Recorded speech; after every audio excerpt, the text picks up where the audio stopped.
মানে সকল প্রবাসী এই কবর রক্ষা করার জন্য আপনার পাশে আছে, আপনার সবসময় আপনার সাথে আছে। তাদের উদ্দেশ্যে কি বলতে চান আসলে, প্রবাসীদের উদ্দেশ্যে? প্রবাসী ভাইদের বলবো যে আপনারা যেভাবে হেল্প করতেছেন এভাবে আমার পাশে থাকেন।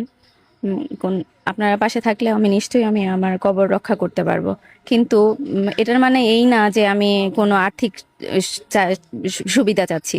আমার কোনো আর্থিক সুবিধার প্রয়োজন নাই।